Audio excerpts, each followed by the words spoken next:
today is to come together, hear some inspiring thoughts, share them, interact with them, as well as take a look at where ACPC is now, where we're going, and also as a funding and volunteer opportunity.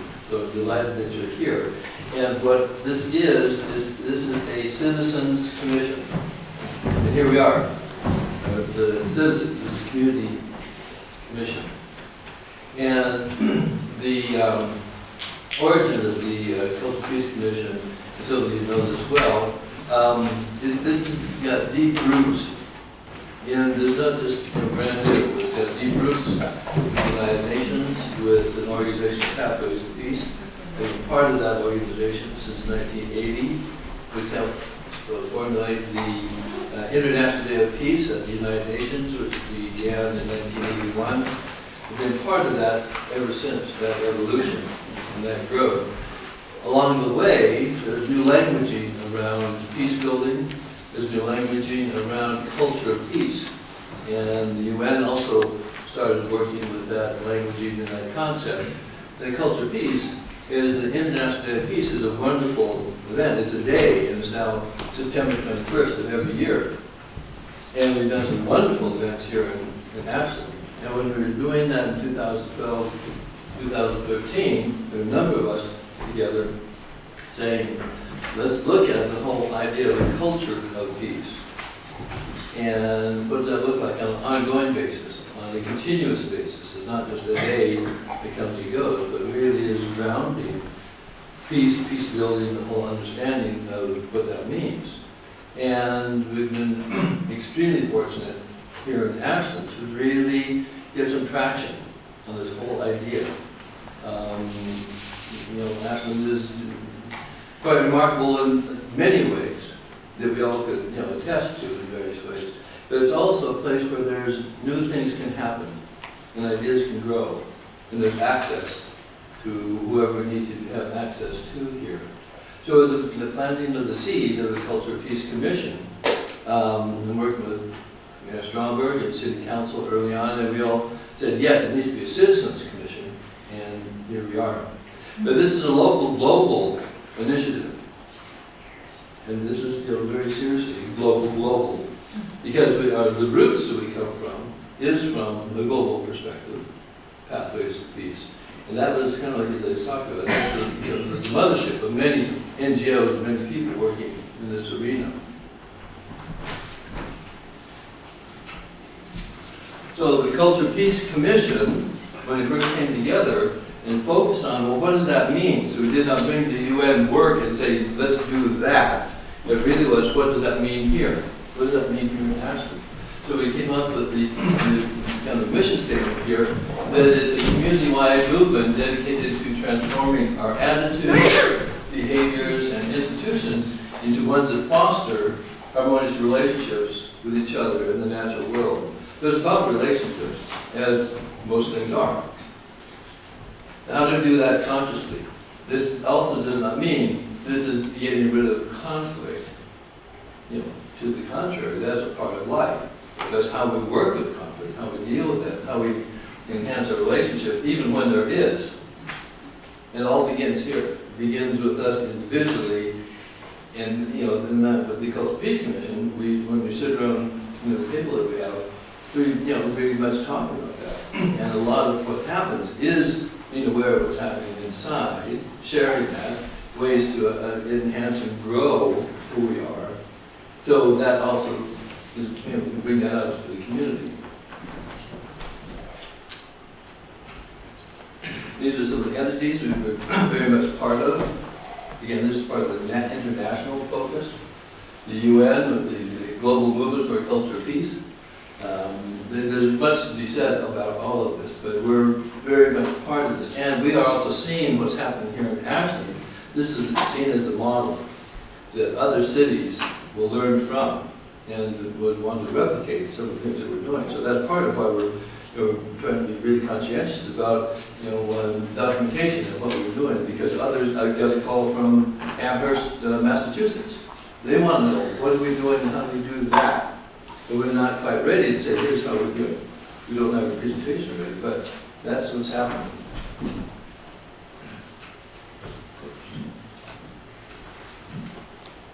Pathways to Peace had this model that we used when we first started, and this helped organize us. The different sectors of the community, all sectors are a pathway to peace. All sectors are co-creating culture of peace.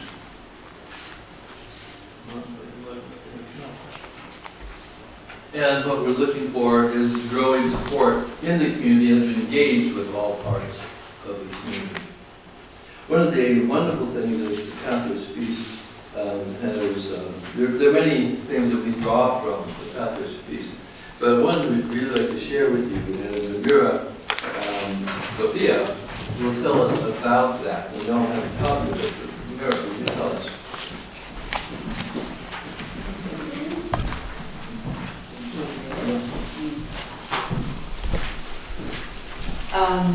Pathways to Peace created these beautiful words, which we have adopted as our vision because the words were perfect.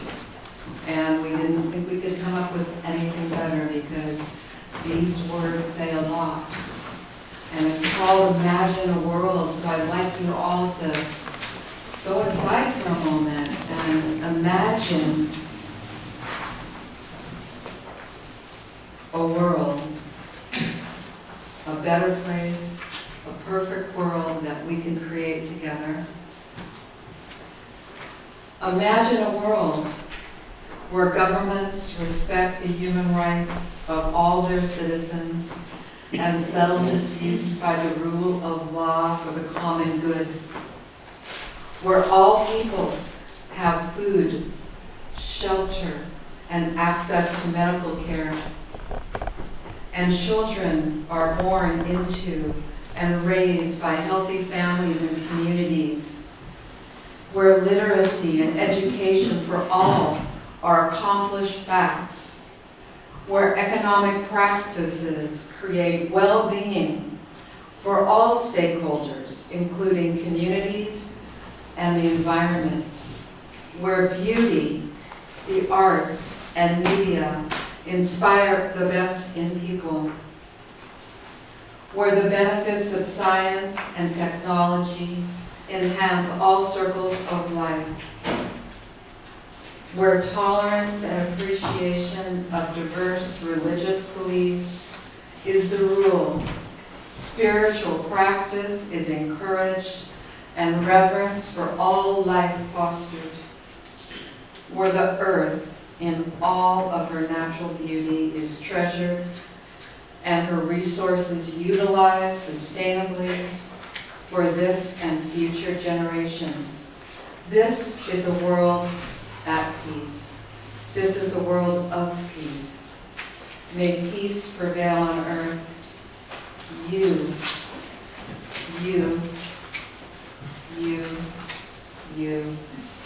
all of us are pathways of peace.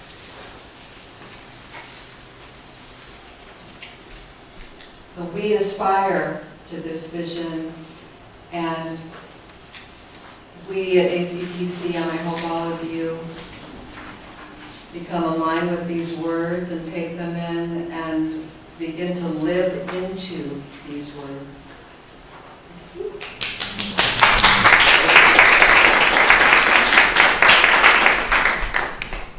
Thank you, Mira.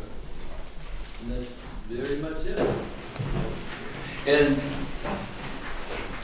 to talk about being a city of peace, we talk about being a culture of peace.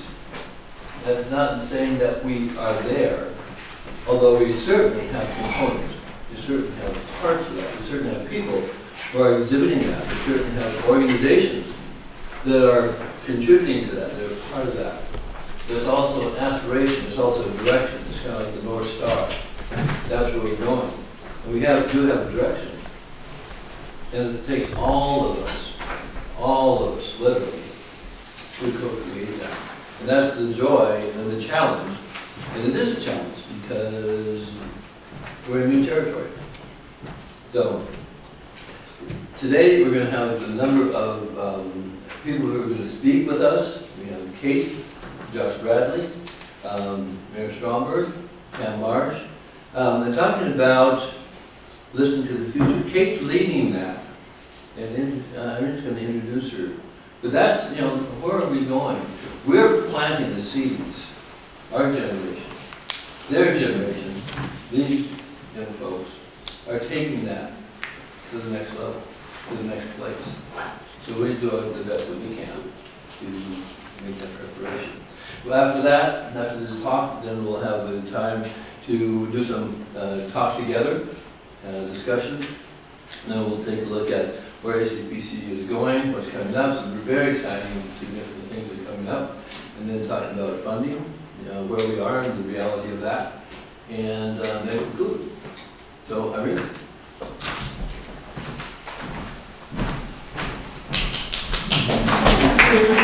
Good morning. I'm Irene Kai. I'm co-founder of the Ashland Culture Peace Commission. When I was 18, I lived in New York City. And I marched to Central Park against the Vietnam War. And I marched on Madison Avenue on the first Earth Day. That shows you how old I am. And I also went to Madison Square Garden to listen to John Lennon to sing Imagine. And it became my personal anthem. And now, almost 50 years later, I still live by and practice the same value. And in January, at the Ashland Women's March, I heard a very powerful speech from the co-president of Ashland High School student body. Her voice was just so clear and passionate of resistance. It gave me hope. So I welcome and want us to listen to Kate Jones Bradley to share her vision of our future. Thank you. Please.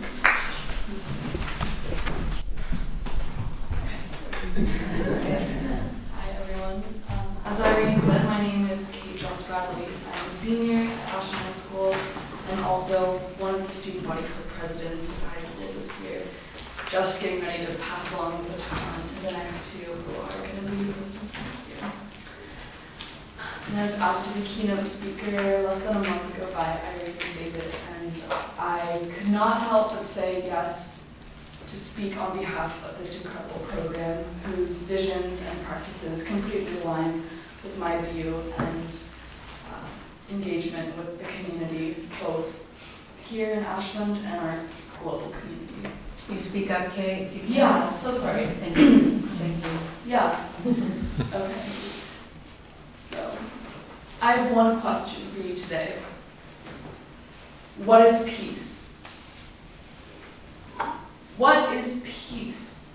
Freedom from war or conflict? Equality for all?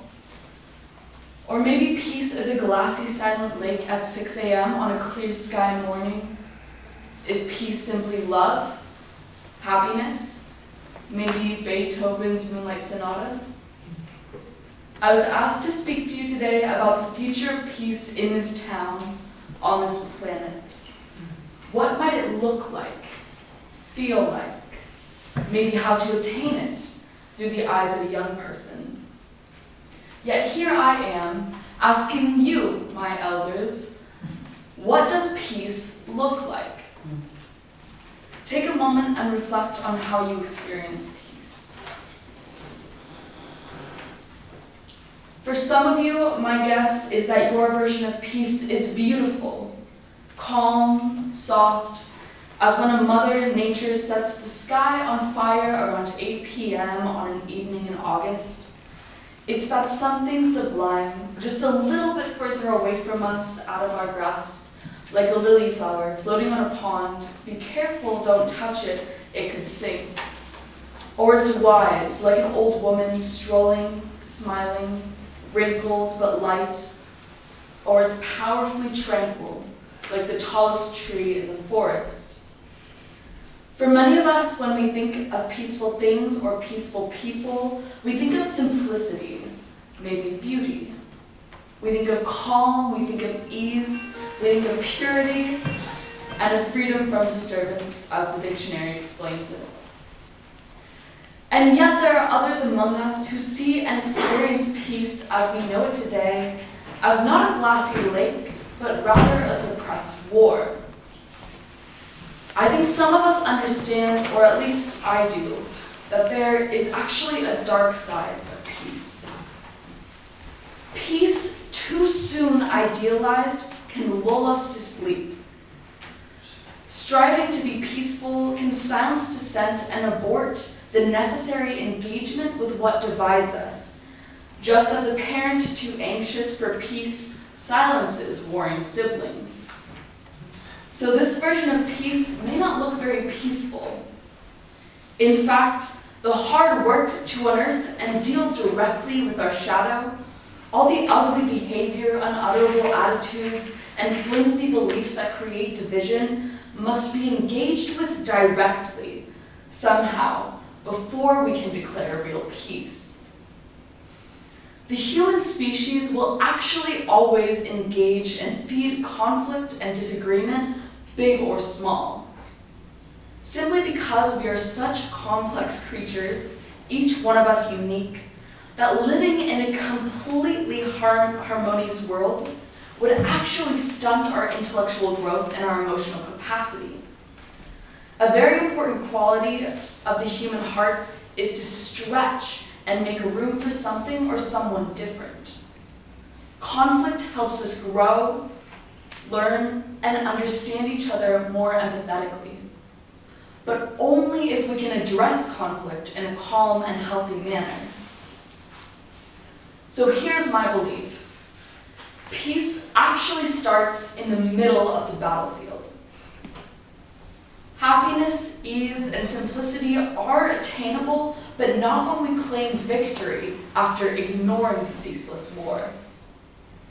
See, peace doesn't manifest by trying to fix or solve conflict, nor by planning ways to create it in the future.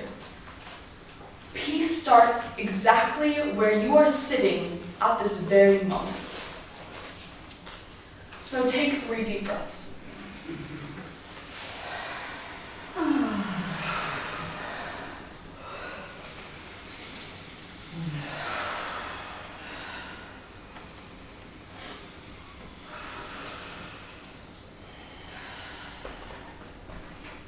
That place of calm, ease, and simplicity will never exist in our outer world unless we can develop it internally first.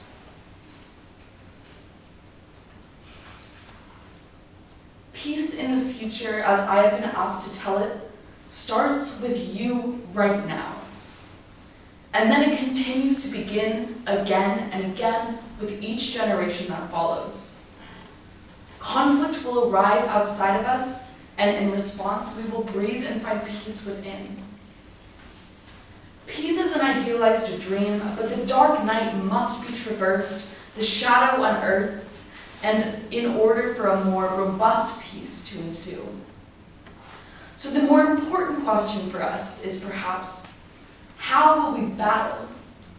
How can we engage in conflict in ways that come from a place of emotional consciousness so that we can see both sides of the story? Essentially, how can we avoid fighting each other and creating conflict, and instead fight the conflict as a whole? And while I'm only 18 and have quite a lot less life experience than many of you in the room, I'm going to go out on a limb here and give you my thoughts. Because thanks to the fire of adolescence, I do already know some things about the war for peace inside, that each and every one of us who is awake has contended with. It takes acknowledging and working with our inner landscapes to prepare for effectively, honestly, and courageously dealing with what threatens peace in our outer world. It takes looking more closely at our ego need to be right or in power or even to fix things. It takes realizing what is ugly to us or wrong to us and staring at it long enough to transform that interpretation into something more compassionate. Peace from a place of trying to skirt around conflict or by laying a soft, fuzzy blanket over the battlefield so that you no longer have to look at it. Peace from that place is counterproductive. The conflict, the struggle, and the war get pushed back only to be slingshotted forward like a bow and arrow with more force than before. Yet at the same time, no one ever changed their mind about an important social, political, or moral issue by directly being yelled at or criticized. It takes a delicate balance. So what is the future of peace then, Kate? My answer is that peace exists, always has existed, and always will exist with you and me right now, right here. We acknowledge, support, and offer our hearts to those that have been oppressed due to race or gender.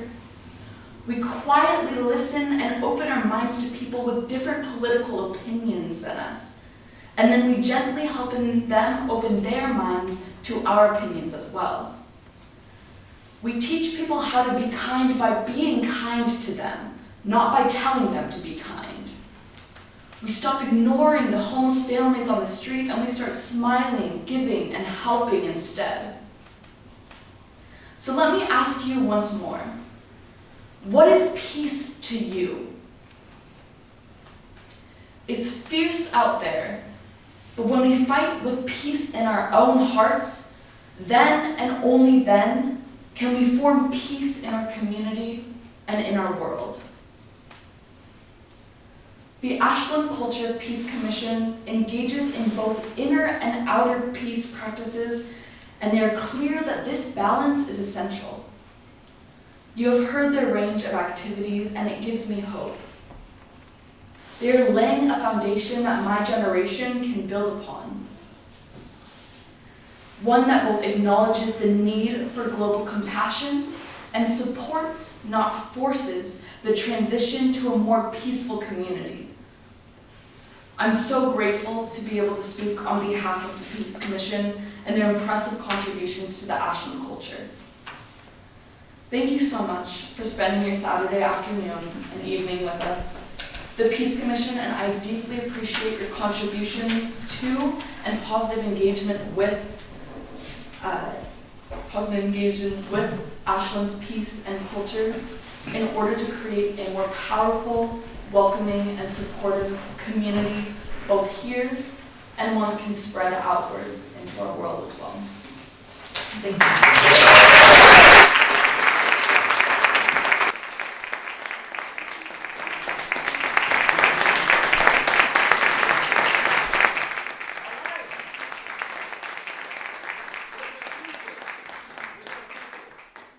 So we have a couple minutes for comments, questions, thoughts you want to share. Kate?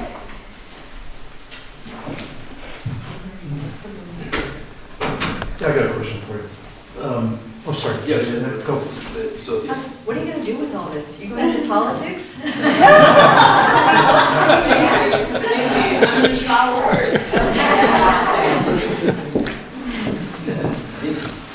So I want to thank you for your understanding a few different times about the need to really open up to the shadow, the realities of the shadow going on, and that covering it over is not only counterproductive, but I think you call it slingshotting it with more force. Should we do that?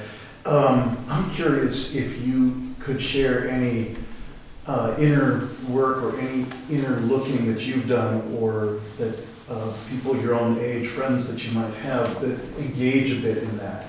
Like, what do you see when you look toward the shadow for yourself, and what perhaps have some of your friends seen? I think it might end up being, I'd be curious if it's similar to what I see when I do my own shadow work, or if it's different. So if you'd like to share anything, I'd appreciate it, and I understand if that's too personal a question. Maybe I'll do like the general understanding that I have and I see, especially with teenagers, right now is growing and maturing. There's this transition point of finding yourself a little bit more, and oftentimes that comes along with this extremely taxing social environment and educational environment with a focus on the physical and the intellectual, but not really on the mental and emotional. So that part gets pushed aside a lot. And I think Ashland does a good job of bringing it up a little more, but for me, I was able to see that side, and when you see the emotional and mental kind of boiling underneath as something that can be making your conflict with school or friends much harder, but it can also make it a lot easier and better if you look at it. So I ended up taking time to work and look at that sort of dark side. And my experience is that oftentimes when we dip down into like a dark place or a hole, that is when we need to like completely stop and look for what we need to engage with differently. And it's hard for teenagers, it's hard for adults, it's hard for anyone to do that. But when you engage with that depth, I find that if you have this middle ground, you can reach a higher potential and force in yourself to gain better experience above. So it's like the deeper down you go, the higher up you can, find yourself and becoming your highest self and greatest potential to both feel good in yourself and give back and contribute. So that's my interpretation. Thank you very much. Thank you. Thank you.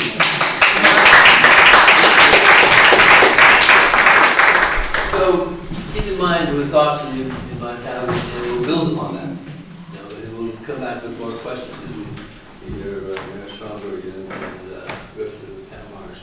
So actually, I'd like all the people who have volunteered or volunteered in some way with Ashland Cultural Peace Commission, please stand up. And applaud each other. Yay!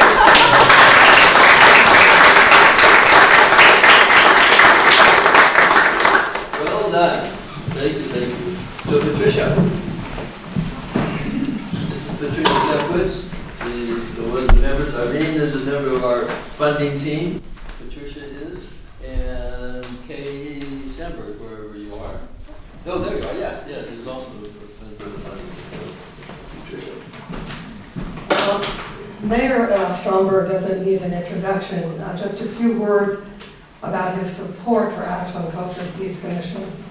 In February of 2015, the 5 founders of ACPC presented the idea to the City Council requesting City Council Commission status. The Council didn't favor the idea, but encouraged us to create an independent commission, which we did with Mayor Stromberg's consent through a proclamation. Since then, we have felt Mayor Stromberg's encouragement as evidenced by regular meetings between the mayor and 2 representatives from ACPC, Mira and Bob Morse. So I would like you to join me in welcoming the incomparable Mayor Stromberg.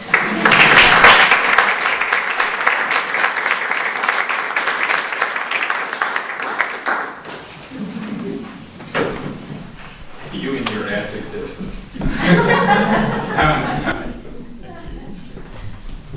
Is it okay if I stand down at this level? I think that what I want, it's too close. What I want is to add some personal observations to what Kate was speaking about.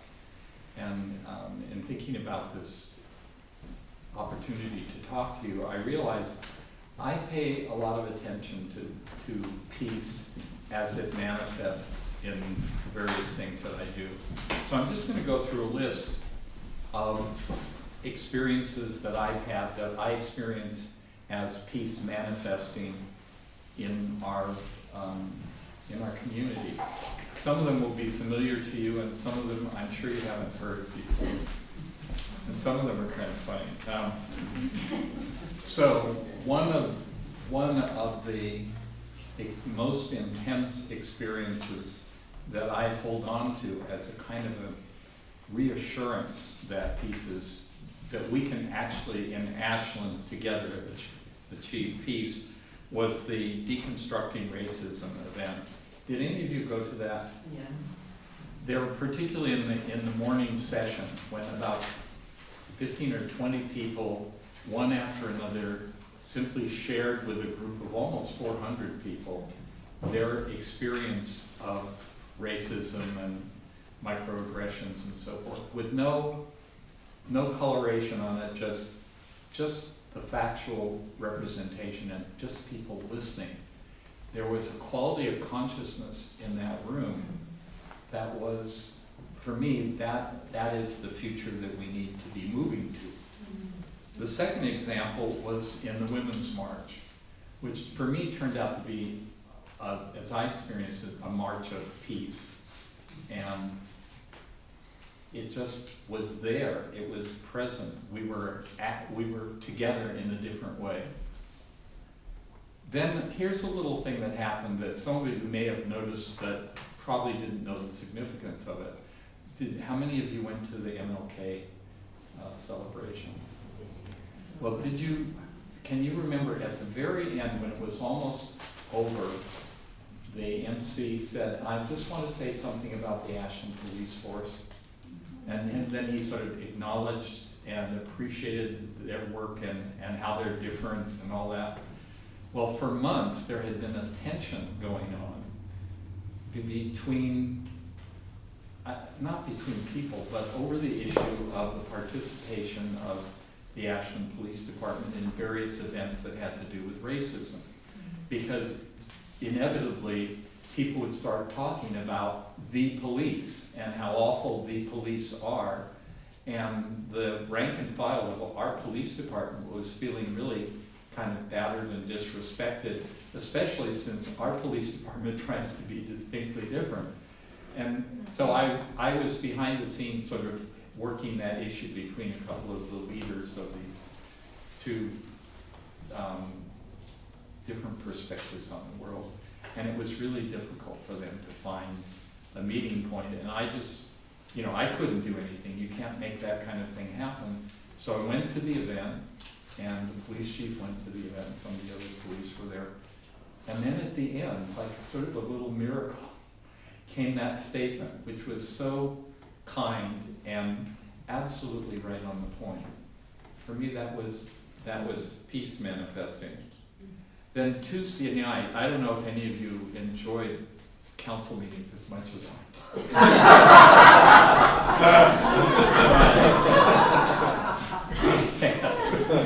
We had a really challenging meeting because in the previous meeting, the subject of ORA's funding had come up in the context of a member of the board, yada, yada, yada, and all that had happened. And in all the things that came flying out from the council, various members of the council we told ORA, you've got to do fundraising and take on that responsibility, and you haven't done any of it. And, I didn't know, but, so Tuesday night, Stephanie made a motion to rescind the action that the council had done where they drastically cut ORA's funding. And I got to cast the tie-breaking vote, and I voted in favor of rescinding, and then we went ahead and restored a significant portion of ORA's funding. But in the public input, 2 members from ORA's board came forward, and they were so cool.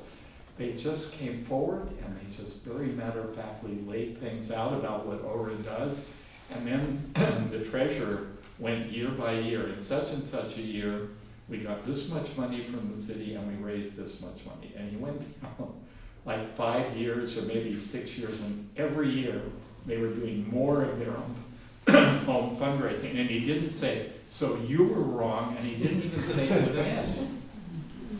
He just put it out there. He just took all the tension and conflict out of it. And it was very, very powerful. Okay, here's another one. I have a lot of these things. So you all know about the winter shelter program, and it's been going on now 4 or 5 years. And through my two handlers here.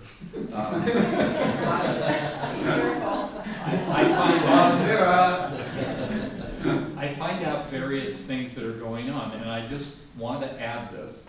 So it was supposed to be a place where homeless people could sleep in peace and safety during the night.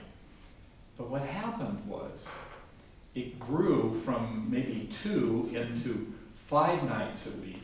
And then I found out that, and it also included dinner, and it also included breakfast, and it also included help with things like toiletries or underwear or backpacks or whatever, and a whole little cottage industry of very down-to-earth, practical caring and support for homeless people has just manifested.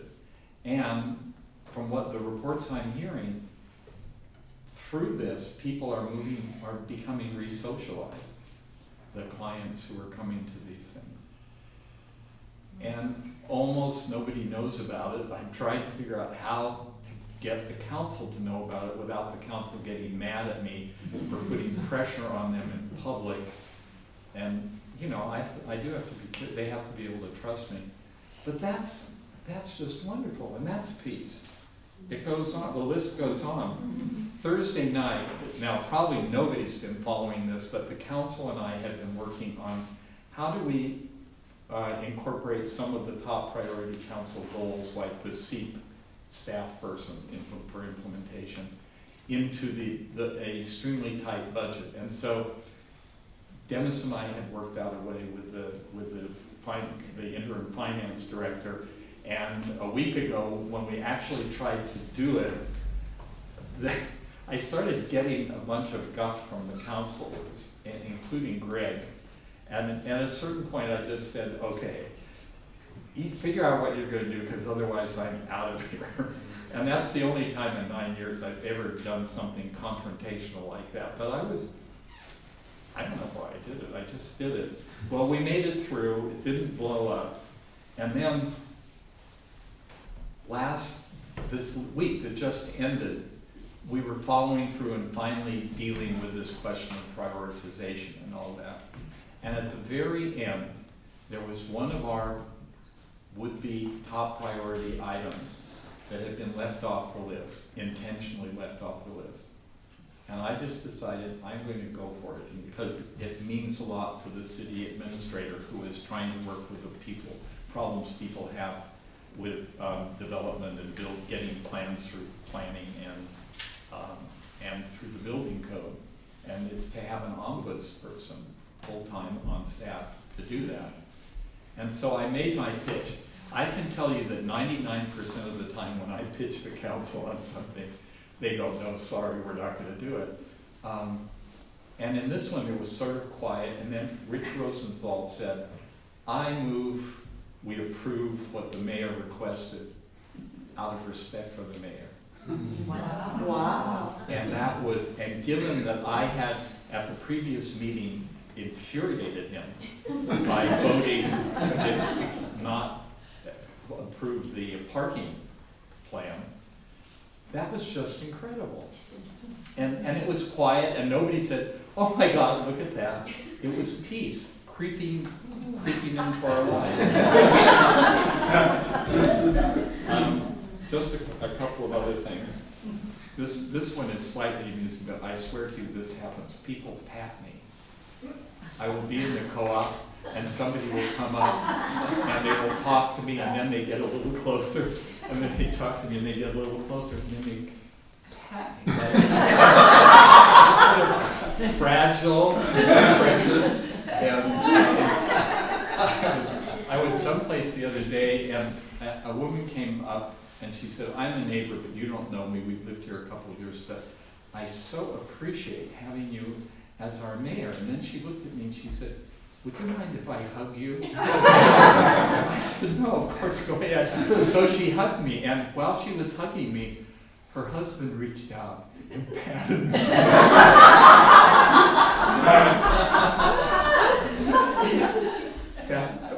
I swear, that's peace. last thing I want to tell you, I have a longer list, but I've talked long enough. I was driving down Ashland Street past the cemetery about an hour ago or a half hour ago on my way over here. And there's, the street is very wide, and there's this long crosswalk right by the corner of the cemetery. And as I approached the cemetery, I looked over, and now I'm going to reveal some implicit bias on my part, okay? I copped to it. And there was a person, a short person, kind of bent over with dark brown skin and wearing very colorful pants that looked sort of like pajamas and a kind of a coat and a hat. And my mind instantly went to Guatemalan indigenous person. Somehow has found his or her way, I couldn't tell, to Ashland, is by the cemetery, and is sort of wanting to cross the street and is starting to venture out into the street. So I just smoothly slowed down, and then I noticed there was a car coming the other way, and they smoothly slowed down, and then I noticed there was a car coming the other way, wasn't even crossing, and they stopped, and all three of us, and maybe there was a fourth car, we're all paying attention to this person who was out there getting confused and wasn't sure it was safe to cross, and turned around while we were all waiting and went back and disappeared into the cemetery. And everybody waited, just in case. And then we started up and running. Yeah, feel.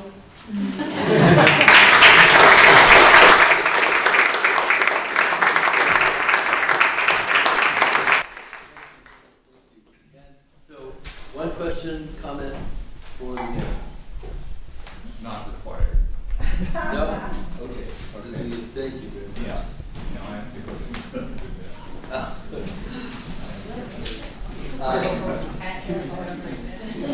Thank you, Kate. Kate, you go to work. Bye-bye. Thank you so much.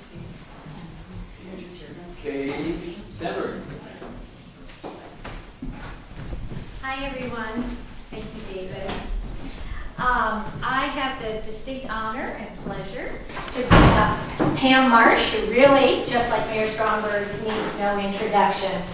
I can't have this responsibility, Pam, without letting folks know that Pam was part of the reason I moved here 3.5 years ago, because 20 years ago, our sons were on the same soccer team in Palo Alto. So I had to bend. You actually were so gracious, and this was while you were still on city council and not in Salem, in letting me know all the reasons why I should think about it, but without unduly influencing me to move here. So long and short of it, you are the reason. No responsibility. But I've accomplished something with us for you. More importantly, for those of you who don't know Pam, who is now our esteemed state legislator, I sleep better at night because you're there. I hope you do. Or at least when you come to Ashland on weekends. And before that, Pam was a city council member for 4 years and also chair of the Planning Commission, and also for 5 years ran the Ashland Emergency Food Bank, and it is in politics for all the right reasons. So we're so honored to have you here today, Pam, and just please give us some thoughts. Thank you. Yeah, thank you.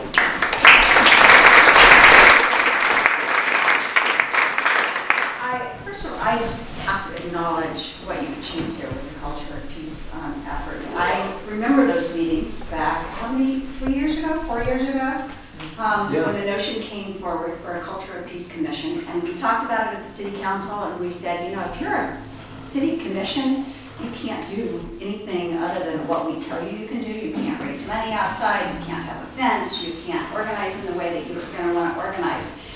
And you heard that, and you created this incredible organization with emails that have so many events that I can't even always get to the bottom of the email because there's so much there to read. I think it's an amazing, amazing evidence of the leadership that you have here and of the rightness of the idea. I have been in the legislature now for 3 months, and I come home every Friday night and I go back every Sunday night, so I get about 48 hours here, not quite.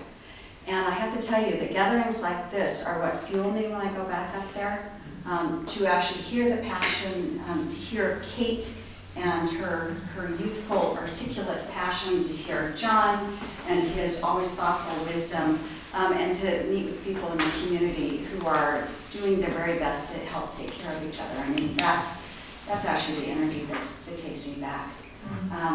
You know, I think this work that we are doing here on the culture of peace in our community is vitally important in the environment that we're sitting in right now. I think we are in for some hard times ahead. And everything that we can do to bond together, to grieve together, and to build communities where we care for each other is going to be integral. And we look at our federal level, where my colleagues at the federal level are just engaged in toxic partisanship. We saw votes this week that can only undermine the health and wellness of people that we know and love, or if not our own selves. At the state level, we are pretty committed, I think, to doing the best that we can for the state of Oregon, but we're still vulnerable to those ideological divides. After 3 months, I would say my major emotion into being up there is that I'm sobered by it. I'm honored to be there. I'm grateful to be there. Every day I learn something new. Ask me about transferable tax credits and I can tell you way more than I knew 3 months ago. But we have big problems at hand, both on the state and the local level, because I believe our notions of what government should be doing for us have really outstripped the funding sources that are available to do that work. And so we've either got to shift how we put together budgets, or we've got to dramatically change our ideas of the kind of support that we can offer 2-year-olds and K-12 students and university students and people in our communities who need health care, and on and on. So here at the local level, we're not partisan. We actually have a chance to bring together, as you've already demonstrated, people to talk on a variety of issues. The first thing that you did right out the door was to take on the issue of homelessness and to begin occupying the streets and demonstrating that when we have a variety of folks who are sharing a street corner, that our divides start to disappear in that process. You're, I hope, going to take on the issue of housing, because I think there's another opportunity there to bring people with very different perspectives on a complicated issue together to say, what is it we really want to achieve in this community, and how are we going to go about doing that? I mean, the fact is, we're already too late in this work for some topics. I've gotten to the point, I don't believe that we can productively talk about some issues like guns. I've tried that, didn't produce much. I think abortion is another, and we could probably come up with a handful of those issues. And yet there is no time to waste in engaging people on the issues that continue to divide our community, and bringing those people together, and demonstrating that we can talk, we can share perspectives. What you have the opportunity to do here, I think, is to create a model. This work is not just about the community of Ashland, although it is first about the community of Ashland. It is really, what you are doing here is creating a model that, when you understand how to bring people together and how to structure those talks and how to do that work, that you can transfer to Grants Pass, and you can transfer to Hermiston, and you can transfer to communities in New Jersey or Missouri or any place else. I mean, this is the work on the local level that actually has the opportunity to transform families and communities, and then to transform states, and ultimately, who knows what the goal can be here. But I know for sure that it has to start at this level, and that you all are doing that important work. So I am so glad to be here with you, and just cheering you on all the time when I get those emails and hear about your work down here. So thank you so much for coming.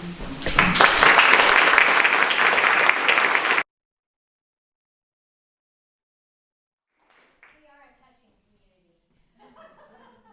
Actually, for those of you who met David Breaux, who stood for several weeks, several days a week on the Black Swan corner to engage people in their concept of compassion. When he first arrived, he lives in Davis, California, he said, hey, why do you touch me all the time?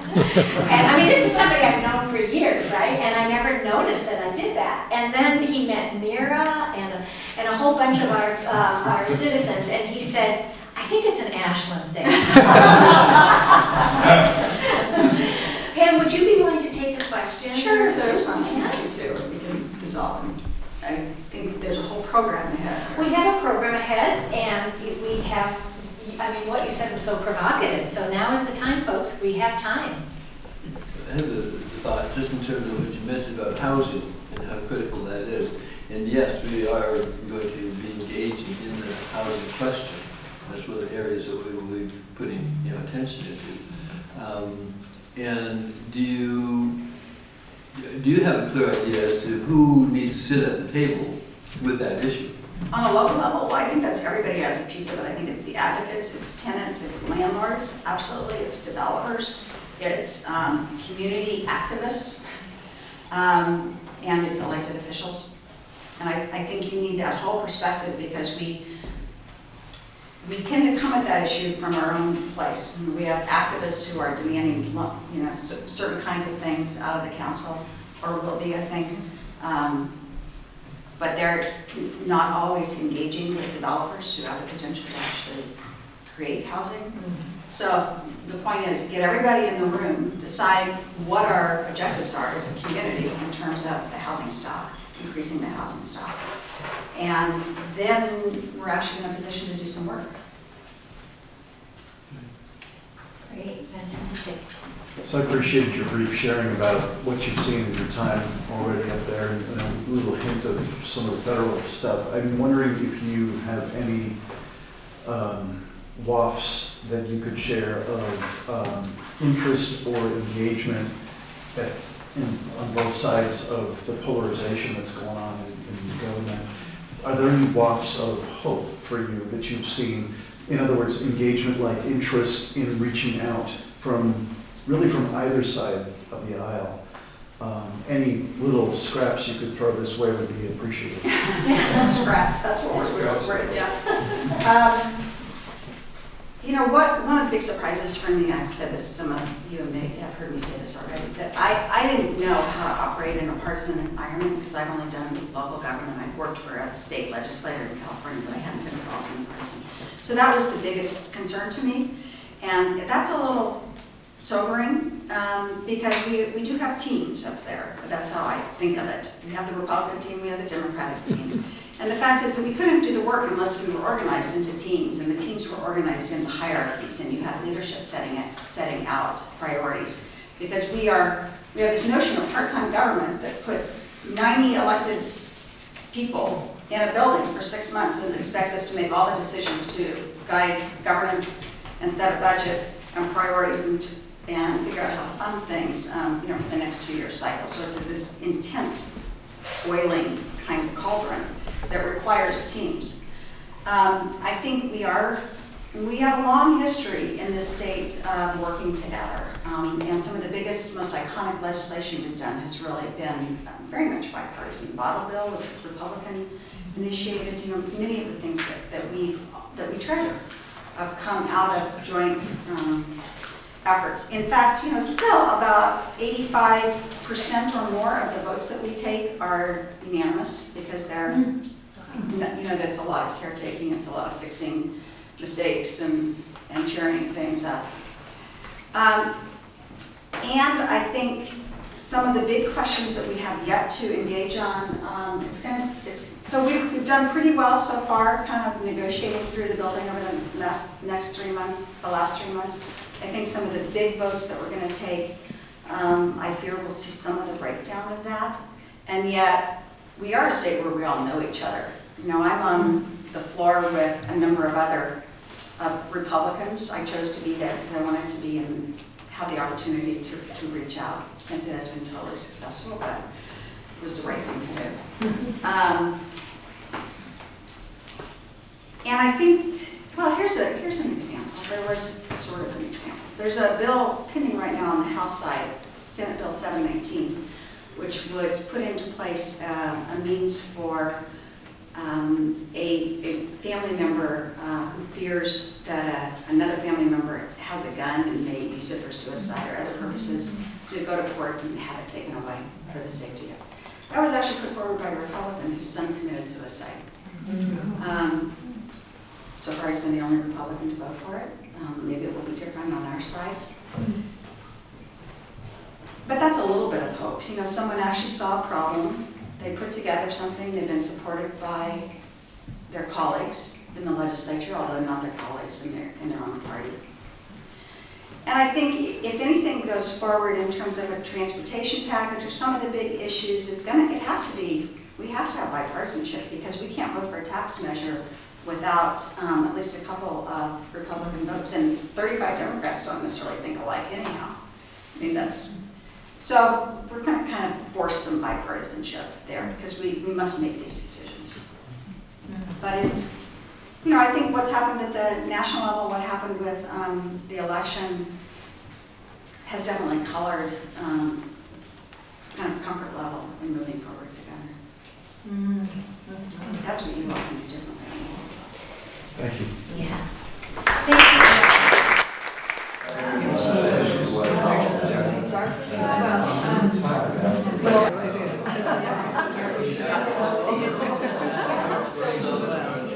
But that would be one area that we ever want to get into, separated.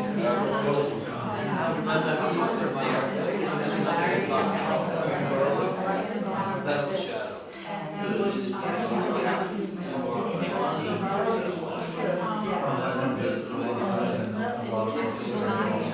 I've been to those meetings since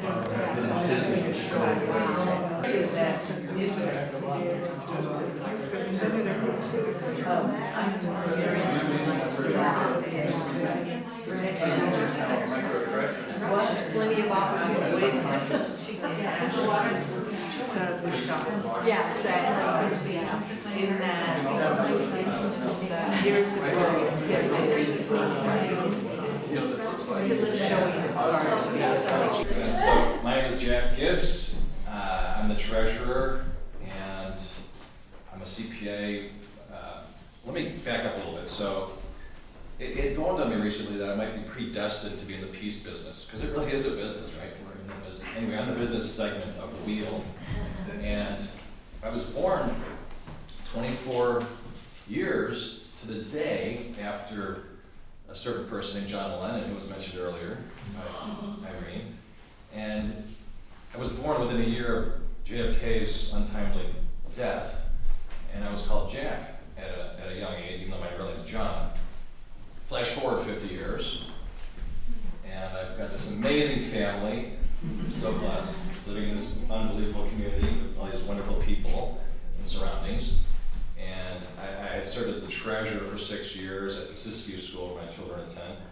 And many of those years on the board, along with my wife's endless help on financial matters with these board roles. And I stepped off, and I was going to take a break and just take it easy and not do much, and just go to soccer games and practices and help out with the family and work. And then I met David, who was right next door. And I was feeling frustration at certain worldly events going on, and you feel a little helpless, you feel frustrated, you feel angry, and my wife's here in the brunt of it in the evenings. And so anyway, it took me a little while before I felt that kick in my pants getting stronger and saying, well, the Ashland Culture Peace, Jack, that's your answer. Join that. It's a perfect channel for you to devote your energy in a positive direction and support something really powerful and good and meaningful in the world. And it just seemed like a perfect fit. So I'm grateful to have the opportunity to be part of this. And I also have some skills that are needed for this role. As the treasurer, there's not a lot to do because not a lot of money's coming in, but that's going to change. Last year we took in about $30,000, and this year so far, that was our first year, we became organized as an official 501c3, so the tax deductible donations are welcome. We haven't established a brokerage account yet to accept stock donations, but we should consider doing that because some people can donate stock directly and not pay taxes, and it comes right into our brokerage account for our. We didn't go over all the things we've done over the last year and a half, but it's pretty incredible. A lot of you know those things. And we also have an amazing list of things we'd love to do, right? we're kind of unlimited in that segment. So in a way, our budget is met by how much money comes in. We always balance our budget. We have a budget for $120,000 this year, and we've taken in about 11 or so. Now we're under budget. That's about 4 months in. So 4 months times 3 is 12 months. If we continue at this pace, we'll generate what? 33,000? Not quite enough.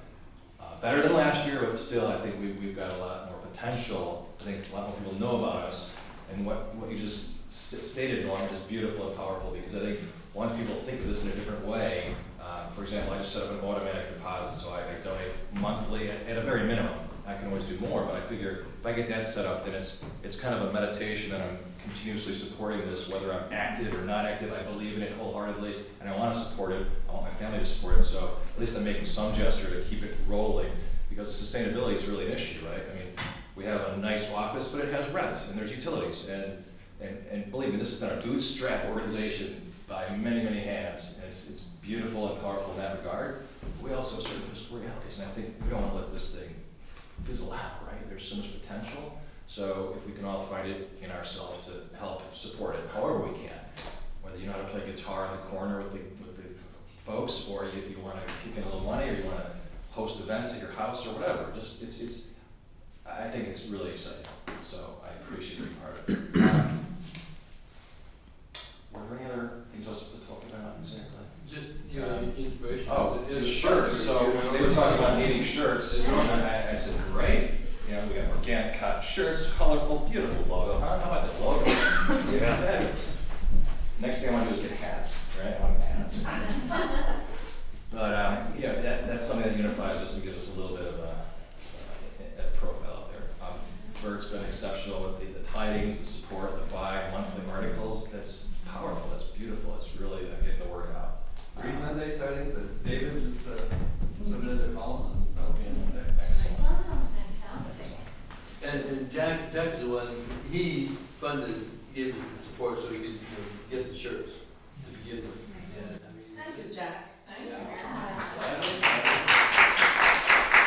And there's been a lot of generous donations and amazing support. So thanks, and let's keep it rolling. What was that phrase? Never underestimate the power of a small, determined group of people to change the world. And I think we've got that happening.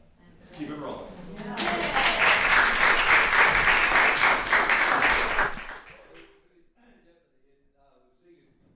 the last year and a half, with the volunteer numbers that we have 20,000 volunteer hours over the last year and a half.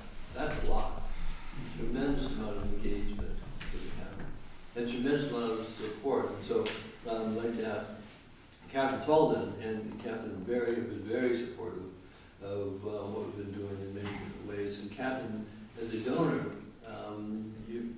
your thoughts, please, as to what inspires you to be part of this.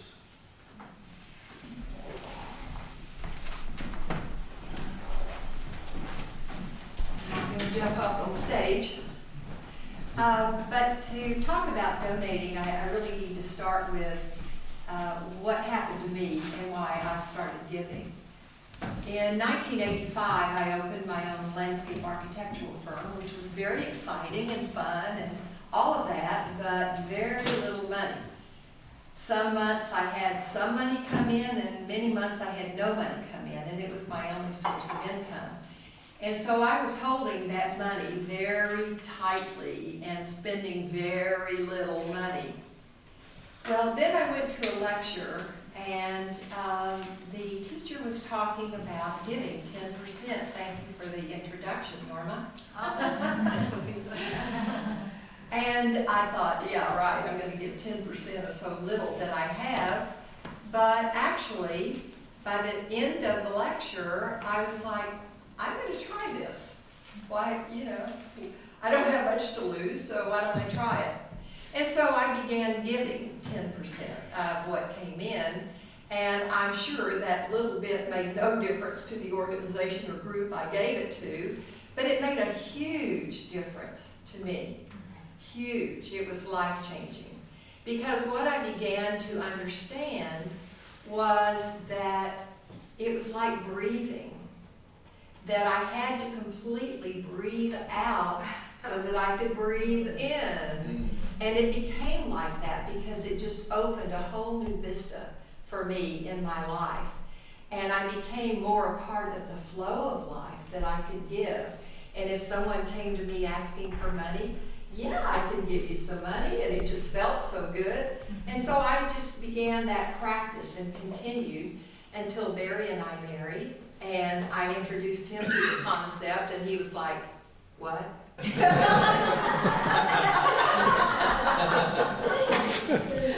I convinced him that it really was a good practice. Just try it, see what happens.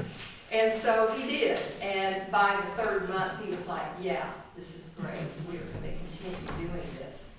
But another thing that came up was that as the income grew, so did the 10% giving grow, and, you know, it got to be a lot of money. It was like, wow, that's, you know, giving away that much money. And then I remembered the story that I'd heard of a man who was in a class like I was, and giving 10%, and he said, well, excuse me, but I have a very large income, and 10% of that income is just way too much to give. And the teacher said, well, then ask for a smaller income. That's the answer. So once we began giving 10%, then you find there are so many places that ask for money, that need to be supported. And so why have we chosen the Peace Commission as one of the recipients of our 10%? And the reason we give is because of what you have heard today, that there is conflict, there is chaos, there is confusion out there, and especially in our country right now, we're just inundated with it. And it's not about avoiding that. It's about moving through that directly and getting to a place of absolute well-being here. That's right. And the Peace Commission is giving us the tools, the methods, the learnings, the teachings, the volunteer opportunities to do that for our community.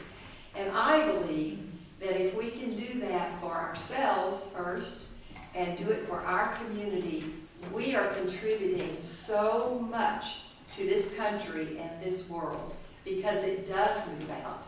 And so we really appreciate what this commission is doing, and that's why we donate.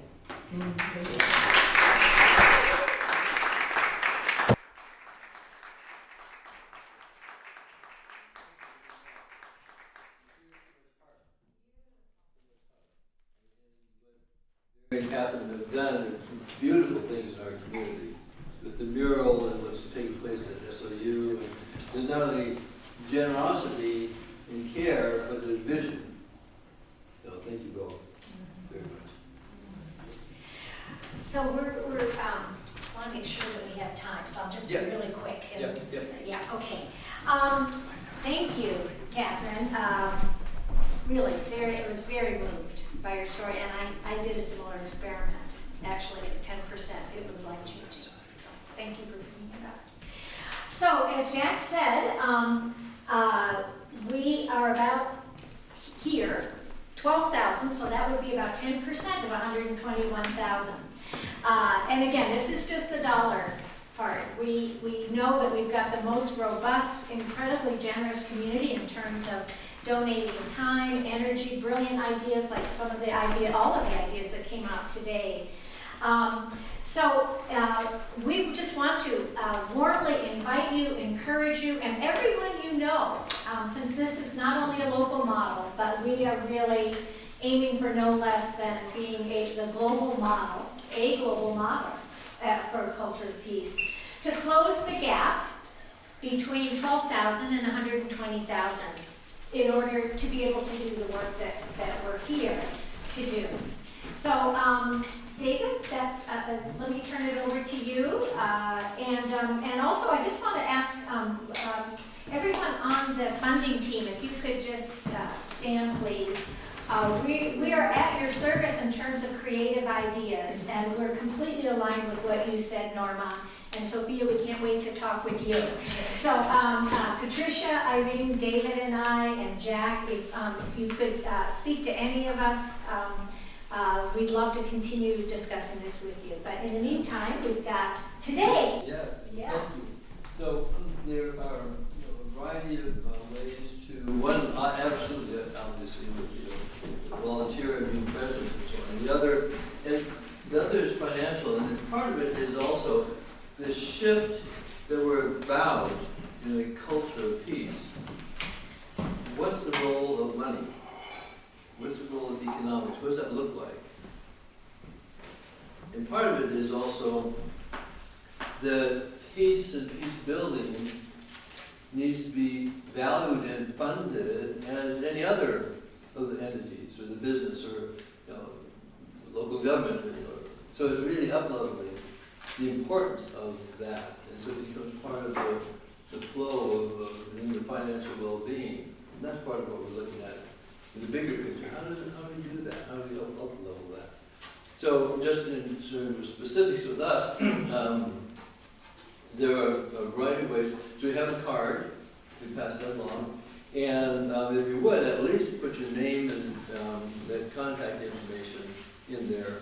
And there's the check, cash. We also have the swipe for your credit card. I have Square right There's a here. square over there. And the other is even encouragement with Elizabeth. Where are you? Oh, here you are. There you are. Yeah. Elizabeth has a monthly deduction or monthly deposit that comes to us.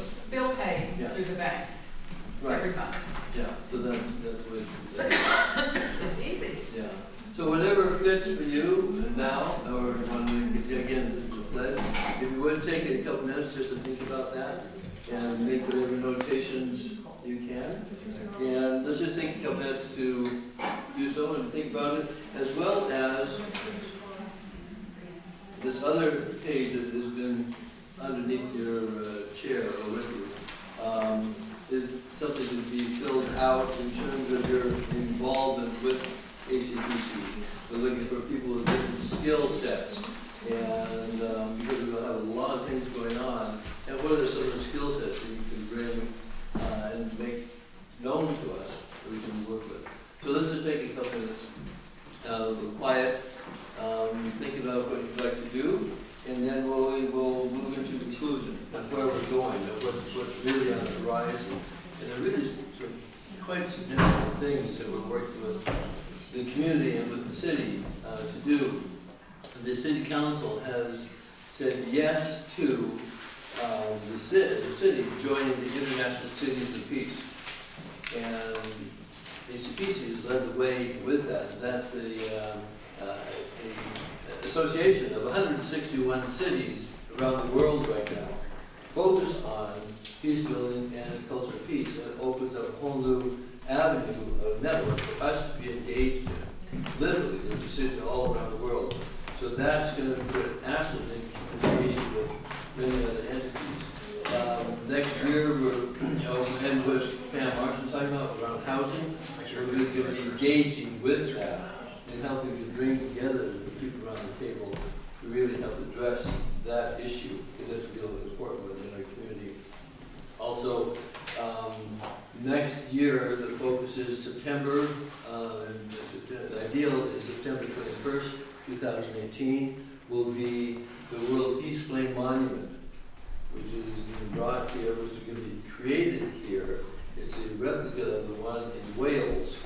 This will be the only one in North America. And Irene was the one who, quote, accidentally ran into that in Wales. And that's on track to be brought here. Dan Thorndike is their company is looking at the fabrication of that, what's going to take, and the financials. So that's another piece. And also at the same time, we'll have a global peace conference here at the Ashland Hills Hotel, and that's in the works. And so those are the some of the larger things. but it's part of really putting Ashland on the map as a city of peace. Becomes, part of, again, the generation of we move in that direction, that also becomes a tourism draw. It's a real draw for people to come here. OSF is very interested in the things that we're doing because it's aligned with their values, but also becomes it's an economic draw as part of the economic well-being of the community. So those are some of the things that are coming up. So I just want to conclude with one thing here. And just a couple quotes. And one is for Buckminster Fuller. You never change things by fighting the existing reality. To change something, build a new model that makes the existing model obsolete. Yeah. That's what we're doing.